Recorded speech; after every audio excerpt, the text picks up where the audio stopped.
Hello, Mr. Mel, and whoever else may be watching this. This is my C++ program. It's the game Text Twist, or it's my version of Text Twist. It's a little different than the actual version. Before I show you the game, I just want to say that this code right here, I did not create. I got this from the internet. This is the only code I didn't make, but I'll describe what it does in a minute. I'll just tell you now. It changes the color of the font and of the text in the console. So let me just show you before I describe the actual code. I'll show you the actual game. So the first thing you'll notice is the introduction. It's randomly generated colors. Let me just show you that to you again. It'll change every time because I'll show you how I did that in a minute also. And then it will load, and right now I have a text file of I think 40,000 words. So what it's doing there is it's sorting all of the words in the text file into a vector that I made to store all of the words, since this is text twist. So basically the vector has all of the words in it. So instead of searching through the text file, I can just have it open for a couple of seconds while it's loading and then close it right away to prevent memory leaks or anything that may happen while I'm playing the game. So right now the text file is already closed. I'll show you in the code with fstream. So right now it's all closed, and I have the vector that has all of the words in it. Oh, sorry. So I have the vector that has all of the words in it, and now the text file. I'll show you the text file right now. The text file pretty much. Wait, let me see if I can find it. Okay, so this is the text file. It has words, 2-letter words up to 7-letter words, and I already said it has about 38,000 words in it. So the program would be incredibly slow if I had to search through every single one of these words in the text file itself every single time I played the game. So I just thought it would be faster if I just sorted it into a vector and just closed this program to avoid any issues with it later on. Okay. So, wait. Okay, so the first thing you'll notice is this is the kind of main screen that I created. It's very simple. It just has two commands, the play and the help command. So I'm going to type in help first. The help is kind of like a tutorial. So first it has an introduction. Welcome to the tutorial. This will show you how to play the game. It will simulate a real game. Please keep in mind the forward slashes are instructions used only in the tutorial and not in the actual game. And then a little bit about my version of the game is the set of letters. They're randomly generated, and they will change every time, and there's no timer. So every time you type in a word, you only get one word per set of letters before it randomly changes again. So the idea is, instead of getting the most words as possible, it's just to get the biggest word from each set, and you have 7 letters. So the idea is to get the most 7-letter words as you can, because that will give you the most points. So this is a tutorial. I'm not typing anything right now. I used the sleep command to kind of simulate the game. So this is kind of how the game looks like when you're actually playing it. So this is just like a simulated version of the game. Yeah. So I thought this was pretty cool. So if you type anything wrong, it will subtract 50 points from your overall score. I'll get into that in a second. Okay, so that was the little tutorial. That just kind of simulated what an actual game would be like. I didn't type anything in there. That was all the computer. And now here, this is the end, and this is just the chart. So it's kind of simple. Two-letter words will give you 200 points. 3-letter words will give you 300 points. 4-letter words will give you 400 points, and so on. Okay, so now that's done. I'm going to show you the actual game. So let's just type in play, and of course you'll see the um, random colors coming back. So let me just show you. So let me see, what's a word here? I don't know, Todd. I don't know if that's a word. Okay, I guess it is a word. So then you'll see I put a 3-letter word in, so it'll give me 300 points to my score. And now if I press enter, it changes the color. So monk. You'll see that's a 4-letter word, so it adds 4 and 300, and I get 700 points. Okay, change colors again, and I'm gonna type in a wrong word just to show you. So I don't know, mick. Oh wait, that is a word. Micked. Incorrect. So now subtracted 50 points from my score. So now my score is 650. So yes, and with these randomly generated characters, when I was testing the program originally, I had an issue where it would generate 7 where none of the 7 letters would be vowels, because of course if it's randomly generated and there's only 5 vowels, then the chances are that all 7 words are not going to be vowels. So instead of creating 7 or just randomly generated characters, I used a 5 randomly generated characters, and then the last one's also randomly generated, but I used, instead of just I used for the first 5 the ASCII value for each character, so I just created a character array and just through 26, and then just added 65 to that. So it made a random generated number from 1 to 26, and then I added, actually not 65. 65 would be for capital letters. I added, I think, 97. I'm not sure. I'll check in a minute. And it made 5 randomly generated characters here, which you can see none of them are vowels, like I said earlier. And then the 5th one, I used a constant character pointer to create for the vowels. So I created a constant character pointer for the 5 vowels, and then it made a random number from 1 through 5, and then that's how I made the 5th vowel, just to make it a little easier, because there are not a lot of words, or pretty much every word needs a vowel. So that's pretty much the game. It'll keep going forever. So I'm just gonna start from the actually, before I start with the main part of the program, I'm just gonna try to describe the SetColor, since I didn't actually write that code. I just so basically the first thing you will notice is this thing up here. This is part of this SetColor method, as well as this enum thing. So basically these are kind of not common. This handle and these enum are not very common data types. The handle actually isn't even a term in C++. It's actually a Windows term. So this SetColor thing would not work in Linux or in any Apple computers, because it's specifically a Windows term.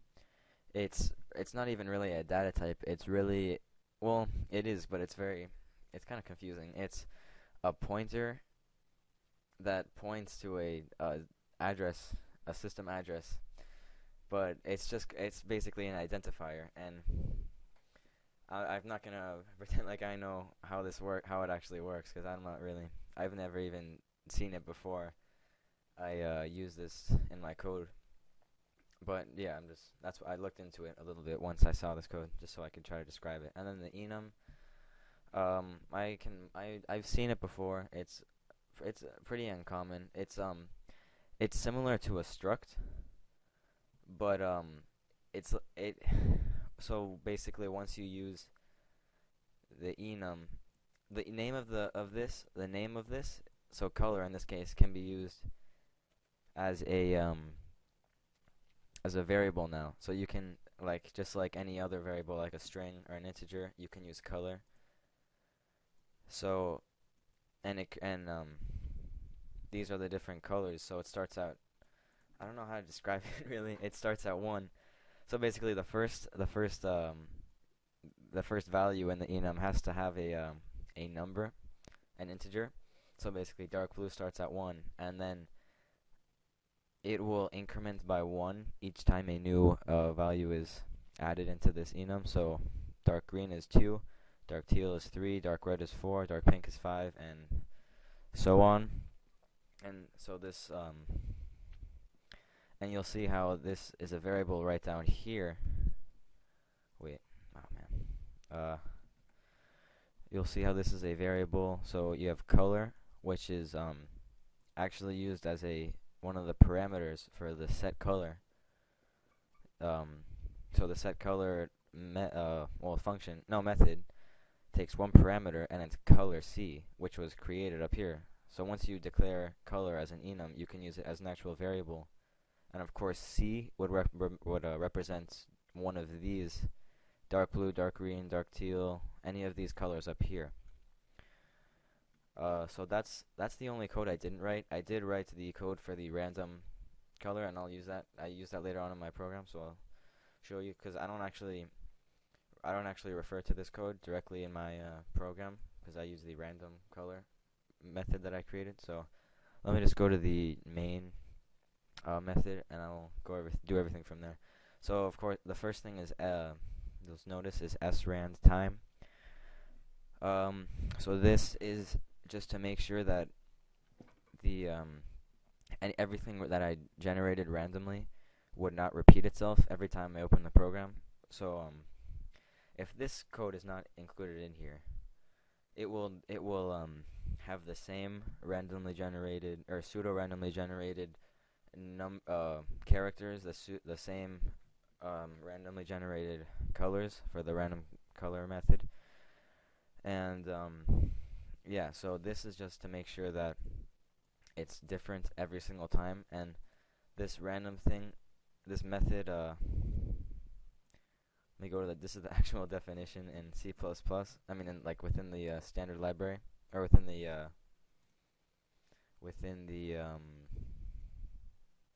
C time. I think it's C time or Windows.h or DOS. DOS. I'm not sure which one this statement is under. Well, it's under the standard library, so that's what it. So basically, it takes the pseudo randomly generated number or character, and it runs it through this like. It's kind of hard to explain. It bases it off of seconds ever since this method was created, which was like in January 1970. So it gives you it's the closest thing to a random number that you can get. Like this, it's very easy. Like, it's the easiest way to get a this much of a random number. Like, it doesn't need to get any more complex than this. This is the most simple way you can do it. So this will just make it change every time you open the program, as opposed to it being the same randomly generated items every time. Then of course the intro. Let me just go to that definition. So the intro is this right here. It's this cool little like effect that makes it look like someone's typing it in. So I did this by creating a character array with all of the characters that I used. Welcome to Texas by Austin Ramos. And then I created a for loop, declared this equal to 0, less than or equal to 65, and then it incremented by 1. And you'll see this rand color. So, well, this if statement here is to check for the spaces. So once I equals 0, and then it increments. So the first time I equals 0, so it just skips this completely, and then it goes on to the rest of the code. But once it increments until I equals 7, it'll add 2 spaces. That's what this /n does. So it'll add 2 spaces, and then once I equals 10, and if you go here 0, 1, 0, 1, 2, 3, 4, 5, 6, 7, so that's the 7th, it's just a space. 7, 8, 9, 10, and then 21 is this, and you get the idea. So so let me show you what this if statement does. So see this, that space, that's the 7th, that's the 10th, and that's the 21st. Okay, and then so I just printed out each of the character array one by one, and then use the sleep command, which pauses the program for, in this case, 75 milliseconds. So the sleep command takes a argument of milliseconds, and I use this sleep command throughout the program. I use it in the tutorial as well, that help thing. I'll show you that when I get to it. And then the system CLS just clears it before it goes into the loading sequence. So the rand color, let me show you how that works, because I use that pretty much in every method in my program. So go to definition. So this is the rand color. So there's 15 colors. So and of course the random number generator always starts from 0. So you have to go 0 to 14 and then add 1 to that. So I made an integer called rand color, and then I set it equal to the random generated number from 1 to 15. And then I used the switch statement, or the switching case, select case, I don't know exactly what it's called. And so case 1 sets equal to dark blue, case 2, so in case that if the integer is equal to 1, then set it to dark blue. If the integer is equal to 2, set it equal to dark green. So that's just a it's basically the same thing as an if statement, just uses it's much more simple and uses less code. So I use that all the way down there, and then this is not even part of the program. So yeah, so that's the intro, and then I used this next method that I called was load. So go to definition. This was the loading screen that you saw. Let me show you after this. Just give it a minute. I used the sleep command in this one also. So loading 1, then it just does those little dots, and then it loads a little bit longer while it's putting the words into the vector. Okay, so where did that go? Okay, loading. So this is actually it doesn't do anything. It just adds a little bit of a cooler effect to the game and makes it look more realistic, just like the intro does. So it prints loading, and then I use sleep. So 1000 is 1000 milliseconds, so that's 1 second. So int I is equal to 0, and it's just going to do this 3 times, so it's equal to 0. So 0, then it adds 1, so then it goes again, and then 1 more time to do it a total of 3 times. And then it clears the screen again. I use system clear screen a lot, and this is not the ideal way to do it, because the system commands are not, it's not even in C++, just like the handle data type. It's these are methods, but they are methods that exist within the Windows operating system. So in like a real project, if it was a massive program and you used this too much, it would cause memory leaks, and it would cause a lot of problems. So this is really not ideal, but I had to use the clear screen, and I'll explain why I had to do that in a minute. Okay, so the load, so let's go back down. I finished describing that. So now the load file. So this is where this is the not the main part, but this is definitely the most important part in my opinion. So this is where I used the fstream header. I declared it up there at the top, and so I made the fstream file, so this allows me to manipulate files using this object. It creates an object named file from the ifstream class, or yeah. So file.open. So that just opens a file. I don't know. Actually, this shouldn't be here. I don't know why. File.open, and then this is the location of the file. I have it C, local disk C, and then in the folder named TextTwist, and then it's called the words.txt. So that opens the file and allows me to manipulate it. And then I created a string called word, and this is more of a temporary string. I'll show you how this works when I get to this. So if file is open, this just checks to see if it's open. Because if it's not open and it tries to execute this code, it's going to give you a ton of errors, and it's going to make it very confusing to debug it. So if file is not open, it executes this code, unable to open file, and then that's much easier to debug, because then instead of doing nothing, it'll give you this error. So that's pretty much the standard. That's what you're supposed to do whenever you are using the if stream to open and manipulate text files. Just if file dot is open, and then else unable to open file. Okay, so now while file is and then this sign word. So this basically checks while there are still words in the document, then keep putting it into the string word. So it does this one at a time, of course. So the first word. So let me just open this up again. Okay, so it's gonna open this, and it's gonna say, okay, there's still a word in here, and the first word is ah. So word equals ah, and then this is the vector words. I used a lot of confusing variables. I don't know, that's just the way I like to do it, but I should have been more clear when I was declaring the variables. So word is a temporary string that I created, and words, let me see if I can, vector string words, this is the vector I created called words. So it's a little confusing, but okay, so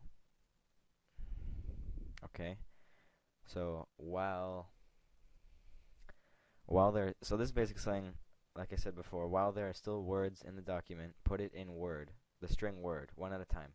So the first time it's gonna put word equal to ah, and then word dot pushback, and then words is the name of the vector, and then dot pushback is a function. So a vector, of course, is a dynamic array. It allows you to, you don't have to allocate space when you declare it. You can allocate it as you go along with the vector, so it's a little more easier to use, and it's also faster to search through. Or apparently it is. I can't prove that it is, but I've heard that it is, and it seems like it is, because it searches through the vector very quickly in my program. So words dot pushback, and then word. So this is the string that ah equals. So for the first time, ah equals word. So then words dot pushback. So it adds one string to this vector ah, and then it goes back again, and then there's still a word in here. So word is equal to ab. So then word dot pushback, and then with word again, but now the string is ab. So now there's two strings, and one of them is ah, and one of them is ab, and then it goes and does this 40,000 times until everything is added. So this is why I made the loading screen. It just because it takes a while to do this, and then of course I could have done it so it searches through the just the file straight away, but without even creating a vector. But instead I created a vector so that at the end of this method I could just call file.close, which should prevent any memory leaks from happening. Since it's such a huge file, I just wanted to close it as quickly as possible after opening it, and I just would rather deal with a vector containing all those words than the actual text file. Okay, so file.close. So that does that. So load file puts all of these words into the text file. I mean into the vector named words. and then the menu. So this is basically the actual program. Let me see here. Go to definition. So the first thing, of course, is the formatting, which is always the hardest part for me. So see out text twist. I had to get the spacing right. It took me a while, and then there's an alternative which a lot of people do, which is C out and then just end L. A lot of people do this, and it creates the same effect. It creates one space. So you'd have to do this a ton of times. You have to do it. You'd have to do it 3 times. You'd have to do this 3 times just to simulate or just to accomplish the same thing that this thing does in one line of code. So that's the I used just C out and then /n, which creates a new line.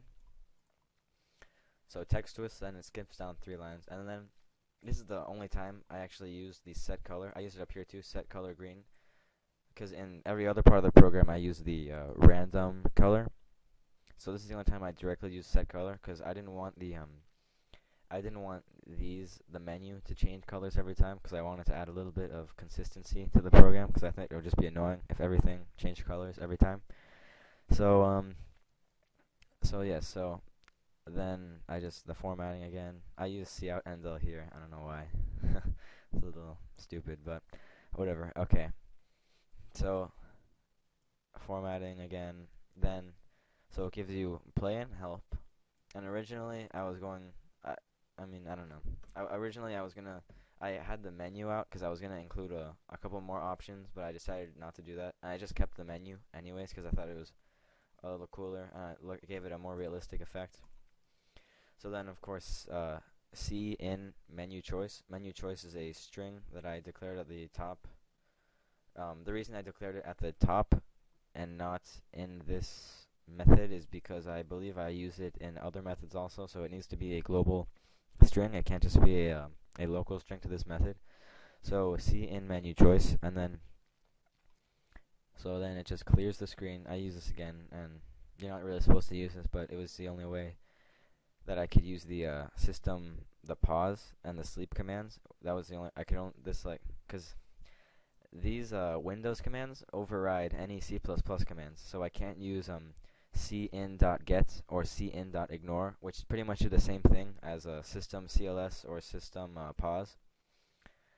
But of course, cin is a C++ command, while system pause and system CLS, those are Windows commands. So these override the C++ commands, so I had to use these. So if I use system.pause and the system sleep, I had to use system CLS. I couldn't use cin.get and cin.ignore. So it's not ideal to use these, but it was the only way I could do it in my situation.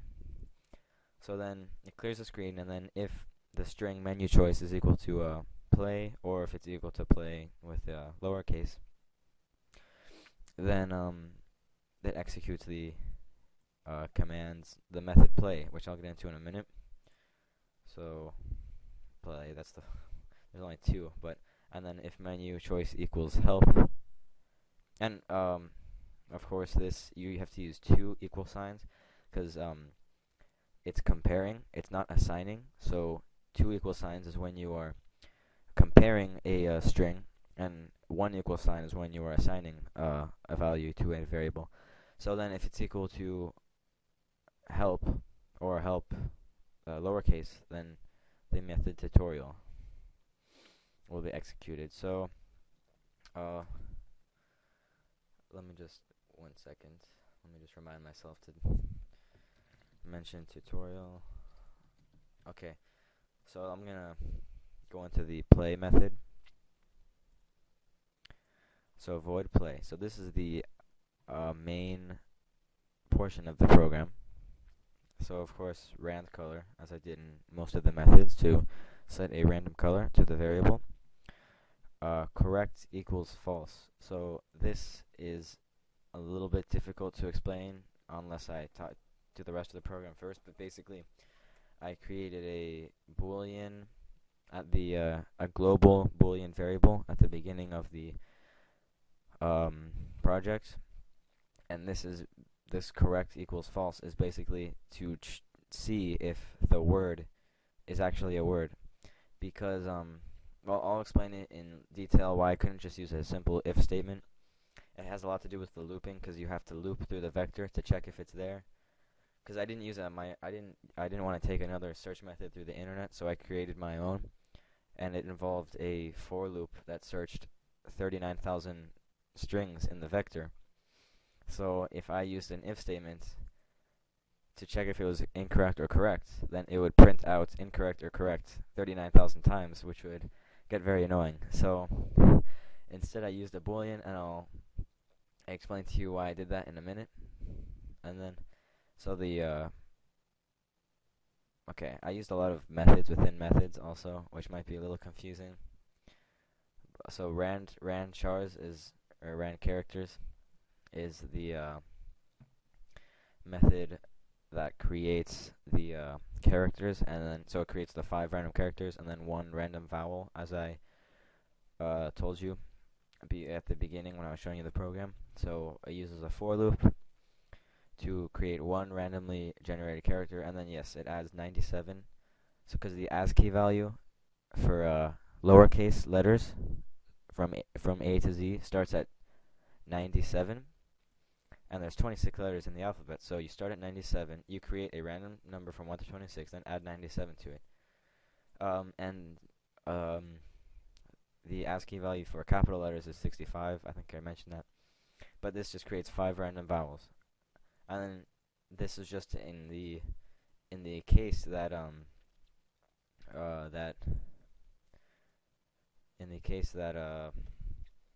the vowels, that all of the that none of these randomly generated were vowels. It creates a this is a pointer, a constant character that's a pointer, and it has these 5 A, E, I, O, U, which are the vowels. So and then 1 through 26, it's pretty similar to this. It's a little bit, it's more complex because it uses this kind of strange combination of data types: a pointer, a character, and a constant, which of course is a little bit more advanced than just a simple for loop and rand function. So yeah, it creates 1 random vowel. So I'm just gonna get back to this play thing that I was describing earlier. So rand, so this is what I just described, the rand chars. It creates the random characters for the game, and then string.